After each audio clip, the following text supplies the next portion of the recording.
So you're thinking, how do mobile devices affect my organization's security?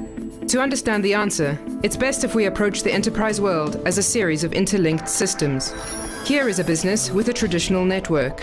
It could be your business. Let's call it Organization X, and let's say the year is 1998. Organization X's data ecosystem consists of intellectual property, the users who work with it, and the infrastructure that manages it.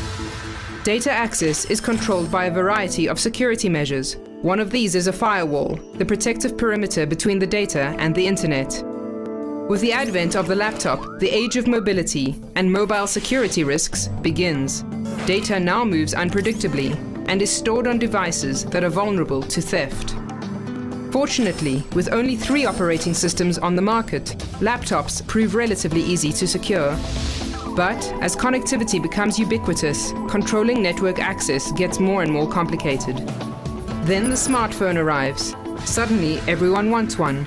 Then everyone wants 2. Now each user is accessing the network from multiple devices, each of which eats up corporate bandwidth, and each of which represents a security risk.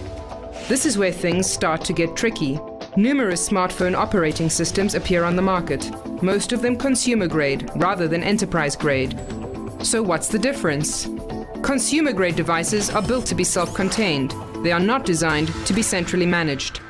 As there is no standard technology, there can be no standard security controls. In addition, the network perimeter controls are not designed to distinguish between a safe request for access and a security risk. A device may be authenticated to access the system, but who is using it? And how can one be sure that the network he is using is secure? To deal with these risks, Organization X needs a new approach: enterprise mobility management. The underlying foundation of a security strategy is information lifecycle management. We classify Organization X's data into different security clearance levels and introduce security measures appropriate to the data each system deals with. This allows us to continually monitor user access and enforce authorization policies controlling what they can do from their mobile devices. Now we are ready to implement an enterprise mobility strategy. The first phase is network access control. To determine which user requests are given access to which data via which device, we employ a set of policies that follow 3 parameters. First, the network verifies the identity of both the user and the device. The network then assesses the security of the connection type from which the request is coming. Using this information, the network decides which security policy to apply to the request and assigns a role to the user, which delineates his or her clearance. Now that we have made sure the data can only be accessed by people and devices with the right authorization, we need to secure the devices themselves. This phase is called mobile device management.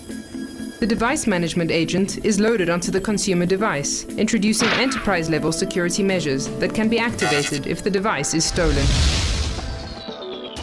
The last piece of the puzzle is data leakage prevention. By continuously checking the user's attempted actions against the role that he or she has been assigned, the security software informs the information lifecycle management process, controlling which information users can change, access, create, or destroy. And so we begin again. Dimension Data's enterprise mobility development methodology is designed to assist your organization in implementing a comprehensive and future-proof enterprise mobility strategy. Call us today to get started.